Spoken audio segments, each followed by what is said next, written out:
Pois bem, vamos começar a responder algumas perguntas, perguntas enviadas por vocês. Me fizeram uma pergunta que eu acho também que é conveniente falarmos hoje e tratar, quero até abrir com essa, porque a pergunta que me foi enviada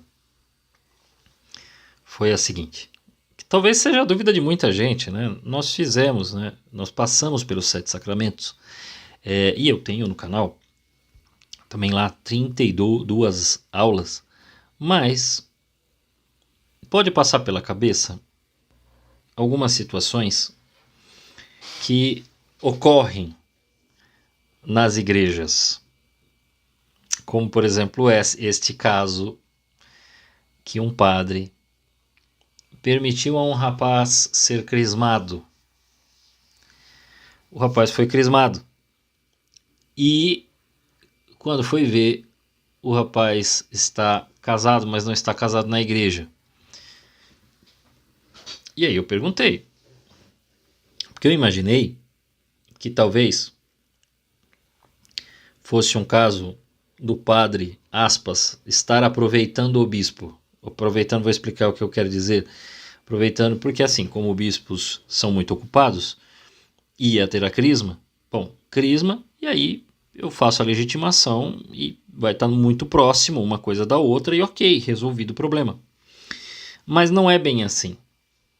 Ele não pode fazer isso porque esse rapaz está ajuntado com uma pessoa, está numa união, a gente chama de união estável, porque eu acho que nem no civil ele está casado.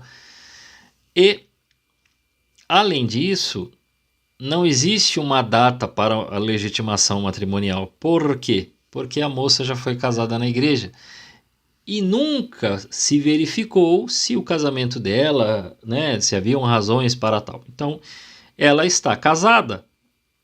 Se ela... Ah, não, mas ela separou. Gente, no civil só tem valor civil. Ele não tem valor espiritual. Então, para a igreja, essa pessoa continua casada. Esse é o ponto que precisa se analisar. Aí alguém poderia dizer, mas por que o padre então permitiu? Bom, aí as razões são dele, eu não tenho como responder. Eu não sei o que é que o padre pensou para fazer isto. E por que o rapaz não pensou, então, poxa, não faz sentido, então não vou. O correto seria esse. E o catequista foi até o padre, explicando a situação, e o padre permitiu. A pessoa está numa situação irregular, não pode, né? O povo não pode. Não sei se foi assim a conversa, mas o padre permitiu. Bom, o catequista pode ter questionado, pode ter explicado, olha, situação irregular, não poderia receber, a crisma. Não há uma previsão nem de que ela vai ver a questão da nulidade, de que eles pensam na legitimação, o que fazer? Pode ter criticado, não deveria ser, eu tô avisando, mas vou bloquear.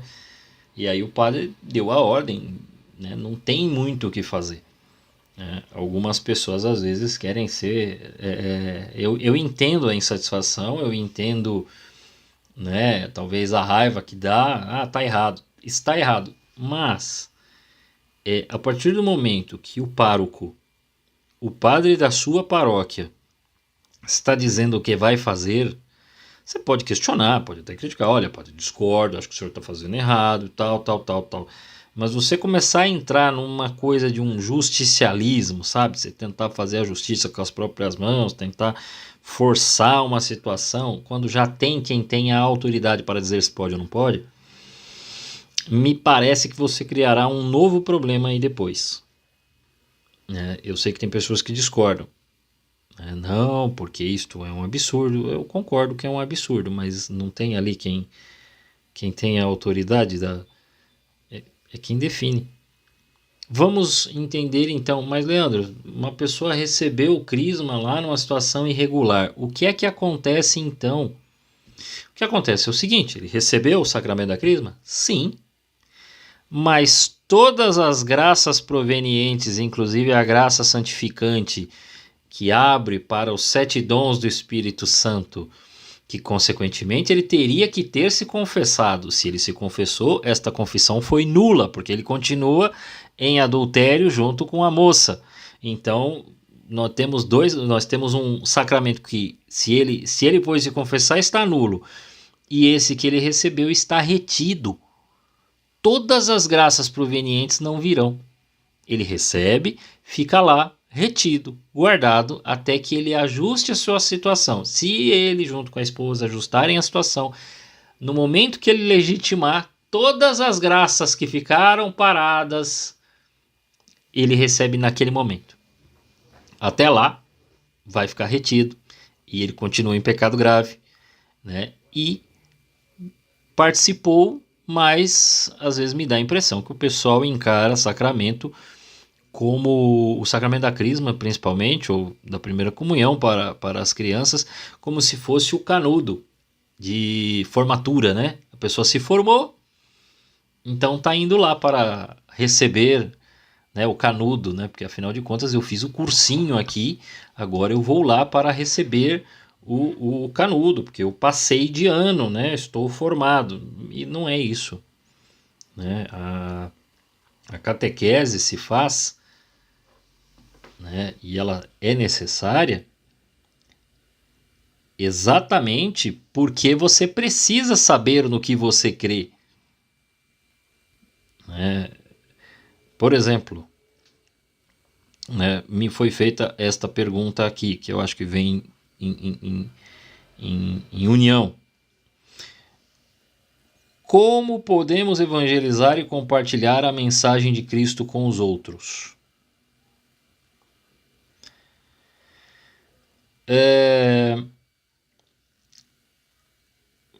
Você precisa, né? Eu falei, né?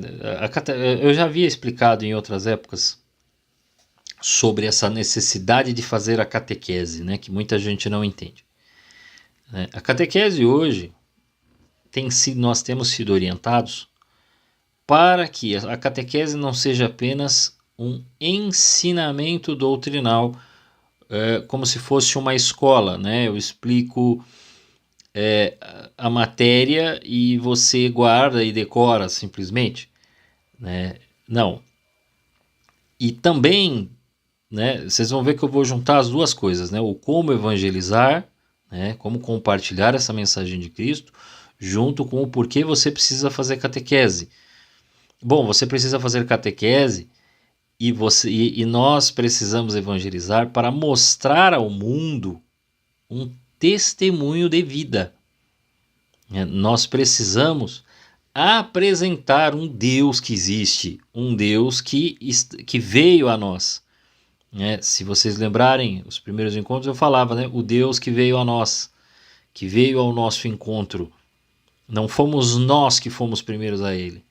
Ele primeiro veio a nós. Então, isto precisa ser explicado, precisa ser dito para as pessoas. Inicialmente, para a evangelização e para o compartilhar, é o que a gente chama de querigma, que é o primeiro anúncio. O primeiro anúncio, ele não tem esta preocupação de ensinar tecnicamente, ou mais ou menos o que eu faço aqui, como em forma de aula, de falar, né, explicar por que Deus é a Santíssima Trindade, que é um só Deus, Pai, Filho e Espírito Santo, e dar esses detalhes doutrinais. Não. Na evangelização, né, no nosso testemunho diário, a gente às vezes nem tempo temos para falar isso. O que nós devemos fazer é falar de modo querigmático, quer dizer, em forma de primeiro anúncio. Nós precisamos dizer o que Deus fez conosco. Nós precisamos compartilhar aquilo de bom que acontece. Eu vejo muita gente na internet, né, já que hoje muita da evangelização acontece aqui nas redes, muito preocupada com a mesma ansiedade de quem acabou de chegar na igreja, que está completamente errado. E essa não é a ordem isso vocês perceberam? A ordem que eu ensino já é uma ordem querigmática. Eu não estou preocupado com moral. A moral vem depois. Primeiro eu preciso entender quem é Deus. O que esse Deus fez na minha vida? Por que esse Deus me ama? Se Deus me ama... Peraí. Primeiro, na verdade é assim, né? Pegando lá os primeiros encontros. Peraí. Se Deus existe e veio até nós... Então, peraí. Eu não me basto. Eu não vim aqui por razões pessoais. Eu não estou nesse mundo por estar. Tem algum motivo. Né? Não é que quando a gente fala do motivo, de missão, né, de propósito que Deus colocou, eu não estou dizendo que todo mundo é mega especial, é o super-herói, é a coisa mais importante. Não, mas espera aí, eu aqui na minha vida comum, né, eu sou irmão né, da minha irmã e tenho meu pai, minha mãe. Espera aí, que tudo isso, nessa minha história, né, nesses meus anos de vida, por que em meio a tudo isso, né, nessa coisa simples que tantas famílias, Deus também me ama? Né? Por quê?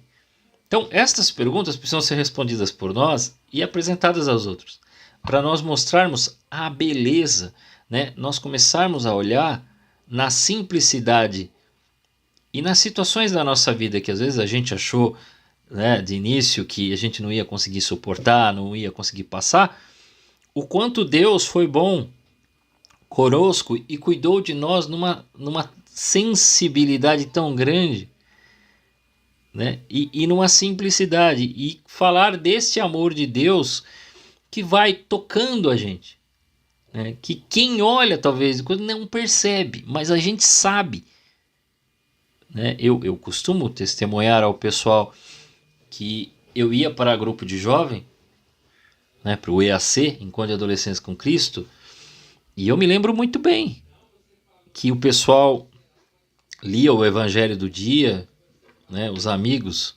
próximos iam lá e alguém tem alguma coisa para falar, alguém tem alguma coisa para explicar. Eu lembro que eu lia e eu falava assim, mas o que esse pessoal está vendo que eu não consigo entender isso aqui? Parecia que eu estava lendo numa língua que eu não conheço, né?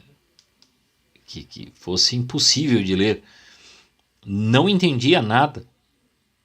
Aí de repente, num mesmo ano, eu recebo a crisma e estava naquela efervescência. Nós estamos numa fase muito parecida, só que hoje eu diria que as conversões elas estão até mais intelectuais.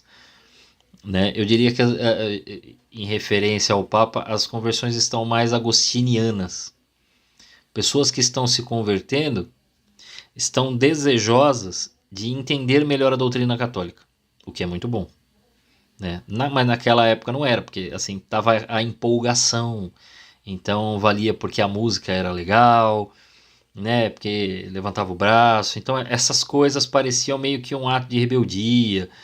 Não rebeldia com a igreja, mas assim, ai, que legal, eu posso ser católico e posso levantar o braço, né? Católico faz isso. Tinha um pouco dessas coisas. Hoje isso é uma coisa comum, né?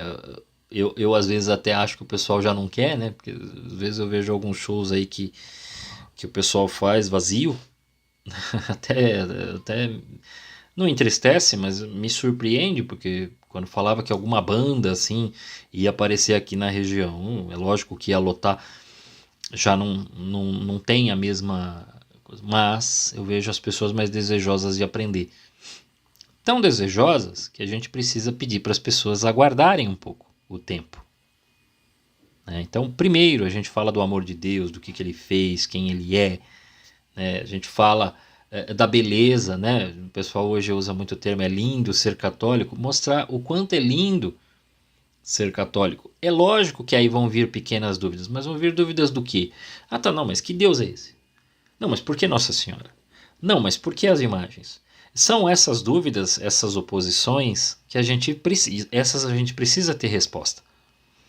Para nós tirarmos essas coisas, porque a pessoa chega meio, né, mesmo que ele nunca foi, ele chega meio protestante, né? Achando que existem excessos. Ai, porque tanto. Não, mas por que fala tanto de Maria? Ai, mas por que faz isso? Por que os santos e tal? Ele não está entendendo nada, mas ele está achando que ele é muito moderado, né? E que nós que já estamos aqui, estamos completamente malucos. Né? E ele acha que ele vai ter que naquele momento ele tem uma visão muito mais ponderada, né? Mais de acordo. Nada a ver. Né? Nós precisamos mostrar, não, para de ser bobo, não seja bobo, garoto. Né? Entenda que a outra coisa que a gente precisa acalmar os corações é porque há uma preocupação demasiada com moral.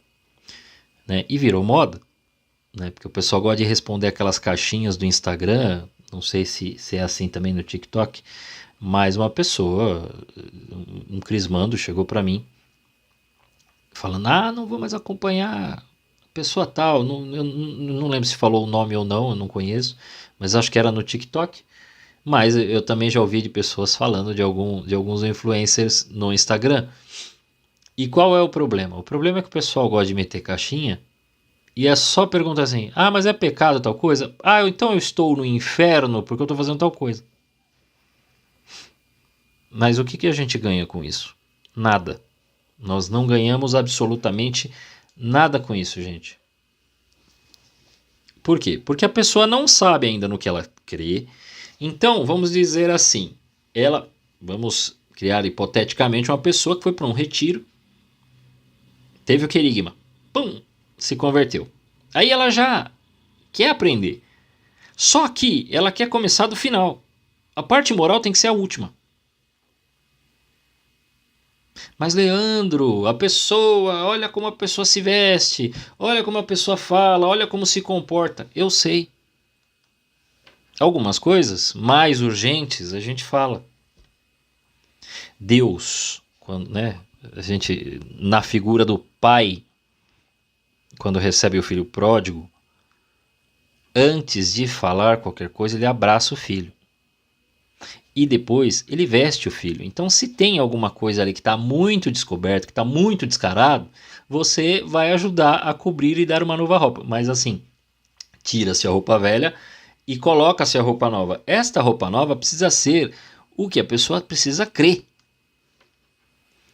Agora, o cara quer saber, a menina quer saber se tem que usar o vestido, se tem que colocar a roupa tal, o véu não sei o que, o terninho não sei o que. Mas se você perguntar para o camarada se ele consegue explicar o creio em Deus Pai, que é o principal da nossa fé, ele não sabe explicar. Então por que tu está preocupado com roupa?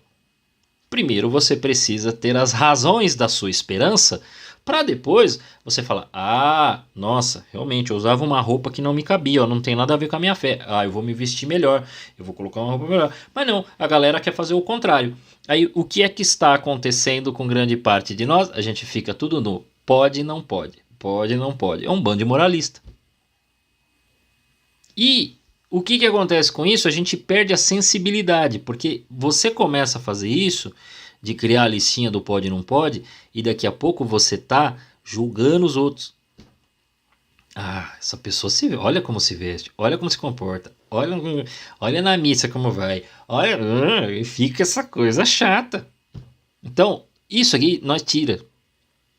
Primeiro, nós explicamos os fundamentos da nossa fé. Primeiro você explica as razões da sua esperança, que é creio em Deus Pai Todo-Poderoso, Criador do céu e da terra, e em Jesus Cristo, seu único Filho, nosso Senhor. E assim vai até o amém. E depois, qual é a consequência disso? Nossa, a consequência disso é como agora, sabendo que Jesus transformou minha vida, mudou minha vida, e agora eu sou feliz, e agora eu quero uma vida nova para mim, agora eu quero estar junto com Ele. E aí tem duas coisas. Né? É lógico que na catequese eu ponho a oração antes, mas aqui você está explicando para alguém, aí você fala, não, falar com Deus. Como é que a gente vai falar? Bom, vamos rezar. Você já reza? O quanto você reza? Então por que você está preocupado com a roupinha que você quer usar?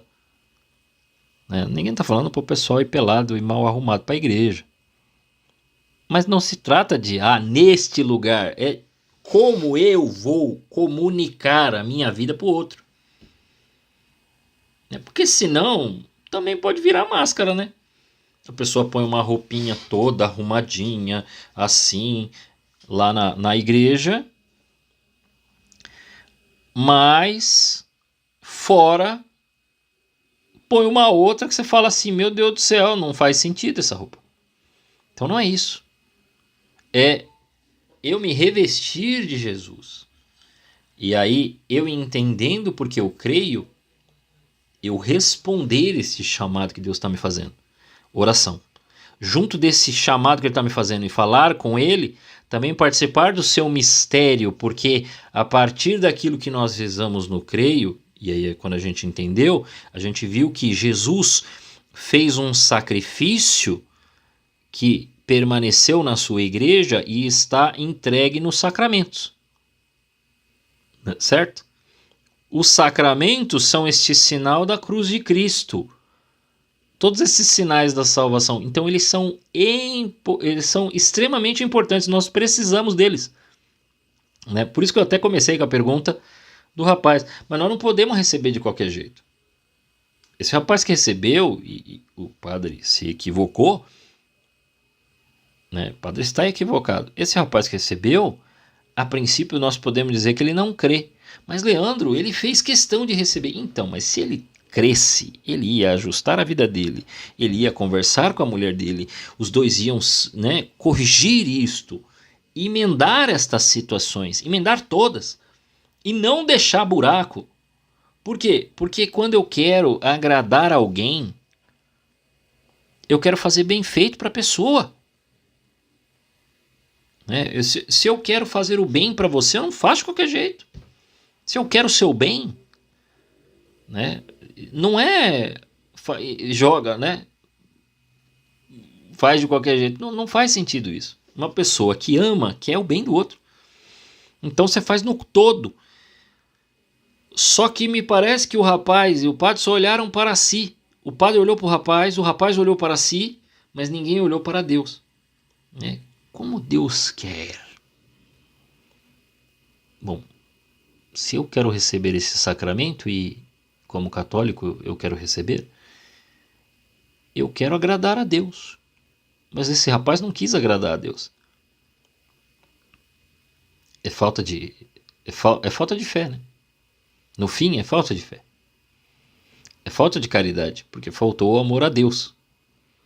O padre, achando que fez caridade pelo rapaz, não fez caridade pelo rapaz. Ele pode criar até uma confusão, o rapaz achar que está tudo bem. E se agora o rapaz achar que pode entrar na fila da comunhão e comungar? Porque ele continua numa situação irregular. E estando numa situação irregular, quer dizer, ele está num casamento onde essa moça é casada com uma pessoa que ela se separou no civil, mas enquanto não se definir, enquanto não se souber que ela está ainda, né, se está nula ou não está, enquanto ela não vê isso, ela está casada com aquele que ela se separou no civil. Né? Ou seja, o civil não serve para nada. A única coisa que a igreja indica em relação ao civil, ela indica que todos os católicos, quando se casarem, case-se também no civil para terem, né, a vida como cidadão. Então aí é por isso que ela fala, traz também a certidão de casamento.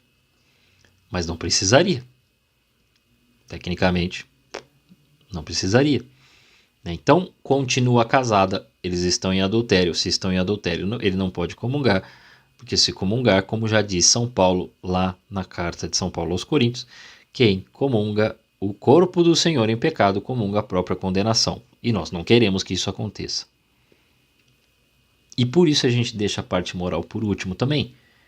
Porque essa parte, quando a gente explica,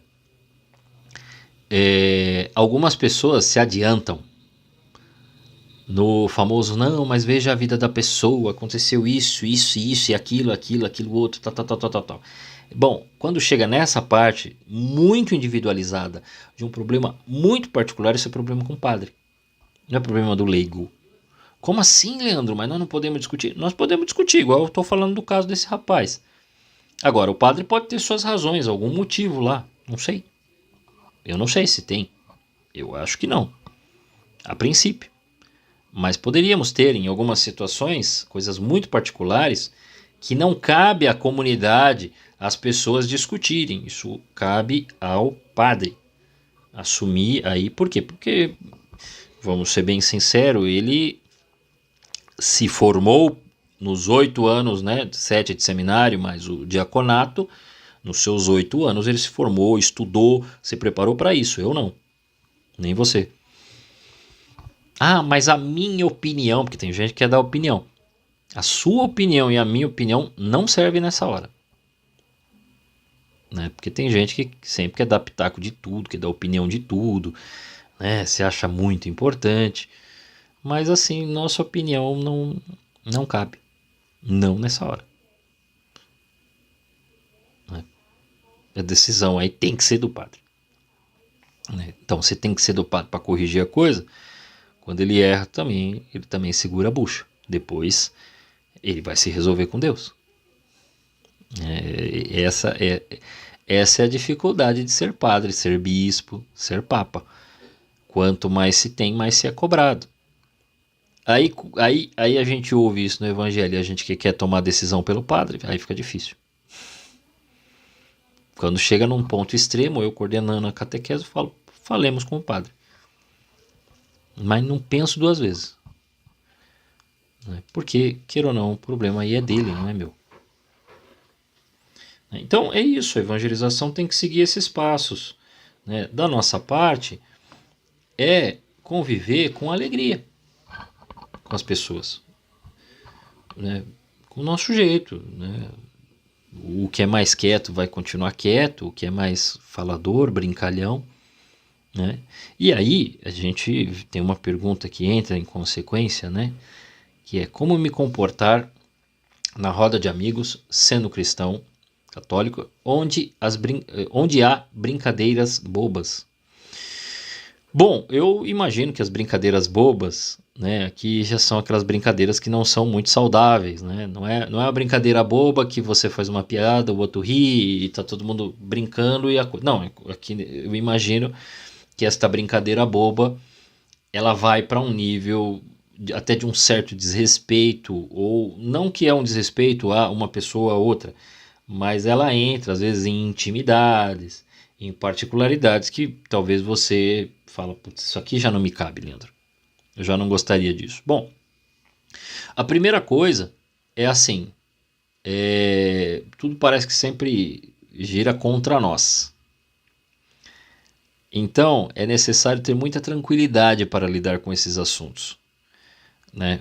Primeiro, compreender o tempo e quem são as pessoas. Né? Se esta roda de... Né, até vamos ver aqui, né? Até rever a pergunta, né? Se esta roda de amigos são realmente amigos, existe algum deles ou elas podem te ouvir, você pode orientar, você pode aconselhar, ou não há essa liberdade? Se não há essa liberdade, talvez não sejam amigos. Esse é um primeiro ponto. Né? Porque se existe uma pressão de grupo, né? Existe a pressão de grupo, que tem que ser assim, tem que fazer assim, porque se não é do nosso jeito, não é do jeito que a turma aqui define, isso aí eu já não sei se é amigo. Né? Porque isso aí, na adolescência e um pouquinho da juventude, até acontece.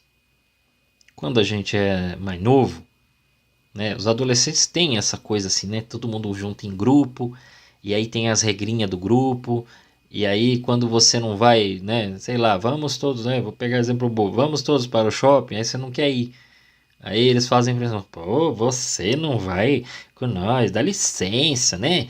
Pô, e essa pressão de grupo para jovem, né? Essa formação né? Hoje não se usa muito esse termo, né? Mas se usava muito isso, né? Eles formam as suas, né? Hoje é bolha, né? O pessoal falava antes tribo, né? O pessoal forma a sua tribo, forma a sua bolha, Então, às vezes, eles criam as suas regras, as suas leis particulares e faz pressão em cima de um quando esse um não quer, né? De modo a ameaçar a sua situação, né? Ameaçar a sua... dele estar ali e como é que vai ser, e aí? Pois bem, é importante que a gente tenha postura simples, né?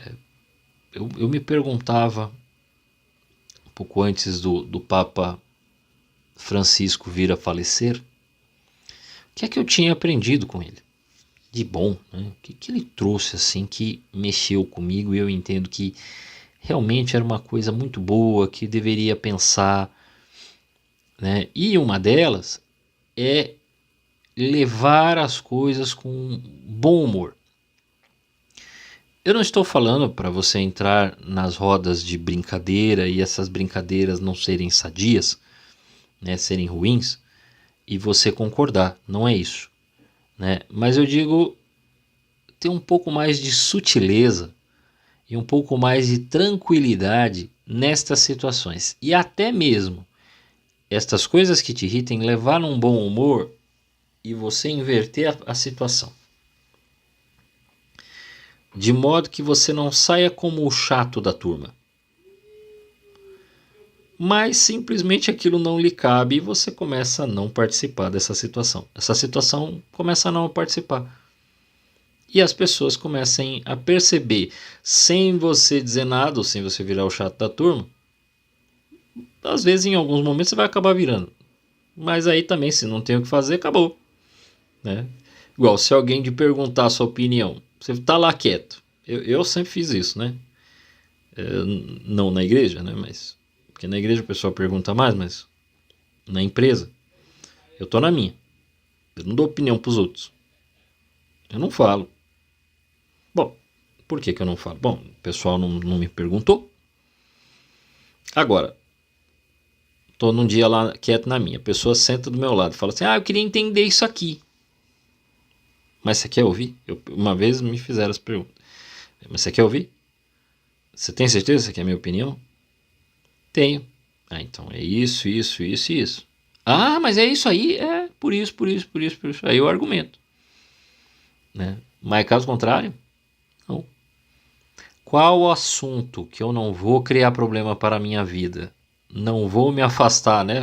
Vamos lá, não vou cair em pecado, não vou estar entrando, sei lá, né? No assunto pornográfico, uma bagunça desnecessária, não é uma brincadeira sadia e aí eu entro, né, nisso daí. Bom, como é que eu tenho que fazer? Bom, se não tiver jeito, eu vou me afastando um pouquinho, evito tais conversas, evito aquele amigo específico ou aquela amiga, que eu já sei que o assunto da pessoa não vai me ajudar e eu não quero me indispor com ela. Não é que eu quero virar inimigo. Não é que eu quero que a pessoa quer que se perca, né, vai pro inferno. Não, nada disso. É que não tá me construindo. Eu não tô conseguindo ajudar a pessoa e eu tô entendendo que eu tô certo na situação, quer dizer, porque eu poderia estar errado, poderia entender que eu não quero fazer mal. Então eu vou tratar bem, mas vou evitar essas ocasiões, porque na hora que vai pra rodinha de amigos, não é sadio, não é legal, não ajuda e eu tô me irritando, tá sendo ruim pra mim. Então eu me afasto disso, né? Não entro nessa brincadeira aí. Por quê? Porque, bom, se eu tô querendo o bem da pessoa, eu vou e faço exatamente o bem para ela. Tento tratar da melhor maneira possível. Mas já invertendo. Se sentir que o negócio entrou no desrespeito, quer dizer, a pessoa está tentando forçar a situação em cima de você, aí você pode chegar para a pessoa e falar: me desculpa, eu não gosto desse tipo de conversa. Eu não ligo não, cara. Desculpa aí, mas esse assunto para mim não é legal. Não, nada disso então. Eu sei, mas eu não tô falando. Não tô te cobrando de nada. Você quer fazer do seu jeito, faz. Mas eu não quero essa conversa, beleza? Então, quando a gente vê... Quando eu estou dizendo aqui, chegou nesse ponto de você ter que falar, e você fala. Fala a real. Bom, se é amigo, tem que ouvir. Agora, se é só um colega, aí mais montou o grupinho, sei lá se é na empresa, ou é no bairro, ou é até na igreja mesmo. Ah, não vai dar, não vai dar. Aí você se afasta um pouco. Por um autocuidado, né? Que aí a gente vem numa outra pergunta que tem a ver, né? Como podemos amar o próximo como a nós mesmos? Esta pergunta, ela é complicada e não deveria sê-lo, né? A primeira resposta é uma que eu já expliquei aqui para vocês nos encontros, que o amar o próximo como a si mesmo é o cumprimento do 4º ao 10º mandamento. Ali é amar o próximo como a si mesmo. Porque todas as coisas, aquelas coisas ali, elas são tão boas que eu faço por alguém, alguém deve fazer por mim. Então eu trato bem meus pais, a contrapartida é meus pais me tratam bem. Que é isso que fala o 4º mandamento. O 5º mandamento, eu não desejo e não mato ninguém, as pessoas também não desejam minha morte, também não me matarão. Nem a mim, nem aos meus planos, né? Nem aos meus sonhos, eu também não vou matar o sonho dos outros. Né? E aí o 6º e o 9º, o 7º e o 10º, né? As coisas dos outros e as pessoas que os outros convivem, e o amor, quando eu ofereço ao outro, não deve ser algo que eu tomo como uma posse egoísta ou olho com um desejo invejoso, mas eu busco, né, se aquela pessoa possui algo que eu não tenho, esta pessoa ser uma inspiração e não simplesmente um sinal de inveja. Então, neste sentido,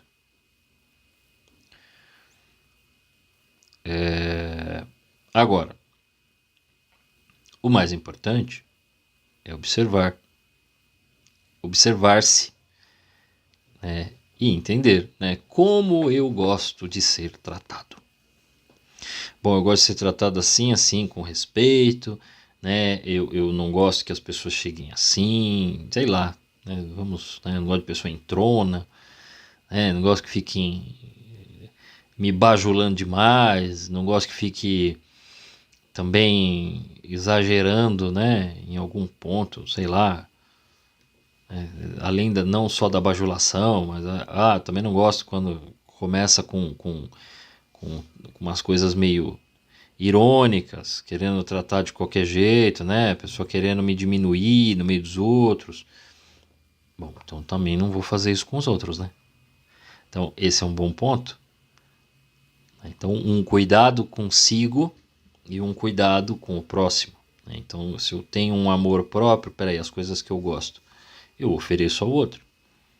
Entendendo, em alguns casos, em algumas coisas, porque aqui eu estou falando de coisas que um faz e o outro faz. Mas eu posso ter hábitos e comportamentos, coisas que a gente faz no dia a dia, né? Sei lá.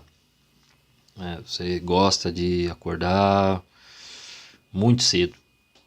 Não, né? A gente muitas vezes acorda cedo por causa do trabalho, mas tem gente que eu conheço que gosta de acordar cedo, naturalmente. Eu não, o meu caso não é que eu gosto de acordar cedo. O meu caso é que eu durmo pouco mesmo e não consigo dormir muito mais. Né? Eu durmo tarde e acordo cedo. Né? Se contar o tempo que eu durmo, eu não durmo muito. Né? Então, mas eu não posso achar, né, que agora todo mundo tem que fazer igual eu. Tem que dormir igual eu durmo. Né? Tem que acordar na mesma hora que eu acordo. E eu não posso me irritar por isso. Porque eu gostaria que as pessoas se irritassem comigo? Não. Eu que durmo tarde, se tem alguém que dorme cedo, a pessoa ficar incomodada comigo, aí ficaria difícil. Então eu preciso ter um olhar de benevolência, de querer o bem ao outro justamente porque eu quero estar bem. Então eu olho para o outro com essa mesma benevolência, com esse mesmo cuidado, como eu gostaria de ser. Se eu quero ser bem tratado. Tem vez, gente, que eu seguro a onda. Eu seguro a onda, porque assim, se eu pudesse, eu seria bem grosseiro com algumas pessoas. Eu seria bem grosseiro com algumas pessoas. Mas não é bom. Né? Não vai ser bom. Não vai ajudar.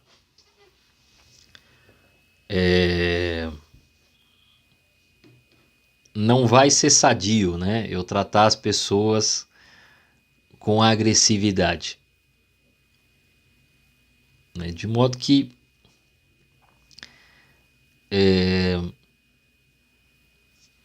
é importante que se tenha, é aquilo, né? Essas coisas, elas são boas, mas elas sempre têm que estar regradas por uma prudência, né? Então vamos lá. É lógico que você precisa, isso é muito divulgado, precisa-se ter um amor próprio.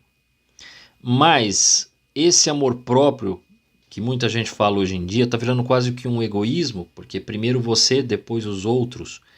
E não é assim que Jesus ensina, porque em alguns momentos Jesus manda inverter. Os outros na minha frente. Né? Quem é mãe entende isso. Né? Por quê? Porque às vezes a mãe, o pai, perde o melhor pedaço da mistura por causa dos filhos. Vai dar o melhor pedaço de mistura para o filho. Em alguns momentos, é necessário ter um olhar de pai ou de mãe diante das pessoas, fora do círculo familiar. E tentar amadurecer como pessoa, né? Quer dizer, eu olho pro outro e, gente, às vezes eu quero esganar uns aí, meu. Eu lido atualmente com centenas de pessoas semanalmente, né? O canal nem tanto, porque o canal eu faço vídeo, né? Às vezes tem um comentário, eu vejo que tem lá uma quantidade de visualizações, mas essas pessoas eu não lido com elas. Mas eu lido com os meus catequizandos, uma turma de 50 pessoas, adultos. Mas atualmente eu não lido só com os catequizandos da minha turma de adultos. Eu lido com os catequizandos das turmas de Crisma, que são lá mais ou menos uns 30. E eu lido também com os pais deles. E eu lido também com os catequistas. E eu lido também com os catequistas infantis e com todos os pais dos catequizandos e com as crianças. Porque às vezes eu estou apressado. Ou, né, uma semana atrás, até Maíra me encontrou lá. Eu não estava bem ainda. Eu ainda estava meio borocochô, tinha acabado de sair de cirurgia. E aí daqui a pouco, né, como o padre já estava celebrando, ele tinha terminado a missa e já estava celebrando o batismo, os batismos após a missa. Mas é imediato. A criança já chegou com um papelzinho para mim, para eu assinar, eu querendo ir embora. Porque eu não estava bem ainda. Né? Realmente foi um dia que até para o encontro, para quem acompanhou o encontro presencial quando eu dei, viu que eu não estava na melhor condição. Teve uma hora que eu sentei, né? Fiquei sentado na cadeira para poder falar um pouco. Né? Né? Algumas coisas não vão do jeito que a gente quer. Eu achei que eu ia estar melhor já. Eu queria ir embora, mas não dava. Então eu peguei uma caneta, dá uma caneta aí, vai. Tá, assina. Tá, tchau, gente. Né? E felizmente eu pedi, né? Nesse dia eu dei um toque, né? Talvez, né? Nem sei se poderia dirigir na condição que eu estava, mas de qualquer forma meus pais passaram lá e eu pude ir para casa, né? Mas eu não queria. E aí você olha, você precisa ser o quê, né? Imagina, né? O pai que está doente, mas o filho tem necessidade de comer, a mãe não vai fazer a comida. né? A não ser que está realmente muito mal, mas aí alguém sempre dá um apoio. Mas às vezes está ali, vai na gripe, vai na dor mesmo. Não tem jeito. Você vai lá e apoia e acabou. Tem que fazer. Então, é esse olhar benevolente que a gente precisa ter, né? Você olha a situação, você olha a questão e você conduz a coisa, né? Você fala assim, hoje eu vou ter que fazer pelo outro. Hoje eu vou ter que olhar pelo outro. A gente faz isso já naturalmente, talvez com as nossas famílias. E nos é tão natural que a gente nem questiona, né? A gente já a gente já acostumou que precisa ser feito, né? A gente já acostumou. Em casa não. Minha mãe, não. Minha esposa, não. Meu marido, não. Meus filhos, não. Eu preciso fazer isso aqui porque ele gosta, eu preciso fazer porque ele precisa. Não, ele vai ter necessidade disso, ele vai passar por tal situação, ele precisa dessas coisas. Para nós já é comum. O que não é comum a nós às vezes é no dia a dia. Por quê? Porque nós estamos acostumados a encarar, né, essa questão do dia a dia que já é meio agressivo conosco, né?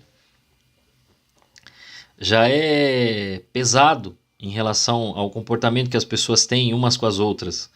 Já existe pressão, né, do mercado, pressão, né, da empresa, pressão do local, fora que, né, já nos que além, né, agora há pouco a gente falou da pressão dos amigos, além da pressão, né, da empresa ou das pressões diárias de algum lugar que você vai, que você convive, que você está lá e que querem questionar, sei lá, né, estamos entre, né, tem mulheres aqui comigo e aí, sei lá, questiona a roupa que você está usando, questiona o cabelo que você está, questiona por que você demorou em tal coisa. Então, até isso daí, você começar a trabalhar dentro de você, né? E veja como essas perguntas a gente juntou e uma está amarrada com a outra, né? Porque aí, no fim, tem a ver como você vai se comportar porque você crê, né? Porque você entende o motivo do você está fazendo não é por esta pessoa, é por caridade a ela. Eu recentemente tive contato com uma pessoa, a pessoa começou a me fazer algumas perguntas e naquele passo, ao invés de perguntar de coisas da fé, veio primeiro com perguntas morais e eu até respondi. Só que, o que é muito comum, a pessoa achou que eu estava querendo, não era politizar, mas ela achou que a minha opinião tinha uma vertente política. E começou a me identificar em A ou em B. E dizer que aquela opinião era baseada na cabeça de não sei qual político e tal, isso e aquilo. E eu falei, não, mas olha, até o jeito, até a resposta. Aí eu, muito corretamente, disse, olha, eu não sei se essas pessoas pensam assim. Até sei, mas não é isso. Porém, se eles dizem isso, olha, a doutrina da Igreja Católica diz isso aqui, né? Você está tentando desumanizar esta opinião, mas esta opinião ela parte desse princípio aqui, desse princípio aqui, desse princípio aqui, né? A pessoa querendo questionar o casamento, questionar ter filho, questionar aborto, né? E eu comecei a explicar, a pessoa quis me colocar num espectro político. Eu falei, não, peraí. Talvez as pessoas de tal espectro político vão defender desta maneira a família, desta maneira, e vão ser contra o aborto. Mas isto não significa que isto me torna, né, A ou B. Mas como vocês aí fora já estão tão preocupados com isso, porque a preocupação é sempre o raio da eleição, ou a politização de todas as coisas, né? Então talvez é por isso que você está achando que eu tenho esse tipo de visão. Mas ainda que eu tenha, eu sou o tipo de pessoa que quando olha para um político, eu posso dar o meu voto de confiança, vou lá e voto nele, mas imediatamente no outro dia eu vou cobrá-lo. E se eu não cobrar a coisa, eu vou reclamar. Eu falo, caramba, que burrice isso aqui. Então, eu não sou o cara que fica passivo após uma eleição e vou simplesmente dizer, ai, ninguém pode falar mal do político que eu votei, porque ó, senão vem o outro que é pior. Não. Eu vou fazer as minhas críticas, né? Então, né? E aí a pessoa também se surpreendeu porque eu não fui grosseiro e nós não entramos num confronto a ponto de quase se matar, como é o que acontece entre algumas pessoas. Eu falei, não, mas a minha preocupação, minha filha, não é com o voto. A minha preocupação é com a sua alma. Eu quero que você se salve. Então, você só precisa entender o seguinte. Amanhã, né, porque tudo bem, a pessoa não vai para os encontros presenciais, mas estava morando aqui perto, agora mudou. Amanhã, se você ficar doente, não é o político que você votou que vai te levar para o hospital. Se quem estiver lá perto for eu, sou eu que levarei. Porque eu estarei preocupado com você. O cara que você votou nem sabe da sua existência. Pode ser que alguma medida, alguma lei te ajude, outra não. Mas ele nem sabe que você existe. Eu sei. E eu tenho preocupação na sua alma. Aí aí eu acho que ela começou a entender. Né? Por quê? Porque às vezes a gente se irrita, né? Você começa a conversar, entra num debate mais quente, acalorado. Pode se irritar, mas eu não quero o mal dela. Eu não quero que ela se perca. Eu quero que ela se salve. E é isso que ela não estava entendendo. Mas entendeu depois daquilo ali. Bom, nós ainda temos algumas perguntas, mas que também me tomaram tempo. De modo que a gente deixa para a próxima semana. Né? Porque são perguntas aí mais doutrinais. Né? Eu vejo aqui que essas perguntas que eu respondi, elas estão mais atreladas ao comportamento, ao dia a dia, né? Ao modo de falar, ao modo de se comportar e de evangelizar. Eu espero ter respondido. Se alguma coisa não ficou bem respondida, ou se vocês entendem que ainda tem mais alguma pergunta a respeito disso, podem fazer. As outras perguntas eu responderei na semana que vem, e aí a gente completa, né, esse processo de perguntas. Então, se ainda tiverem dúvidas, podem fazer.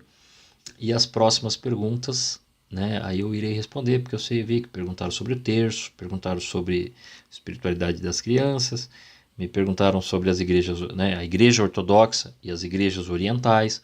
Então aí a gente vai dando uma resposta, porque essas aí são perguntas mais doutrinais. Mas acho que esses daqui deu para amarrar o assunto, né?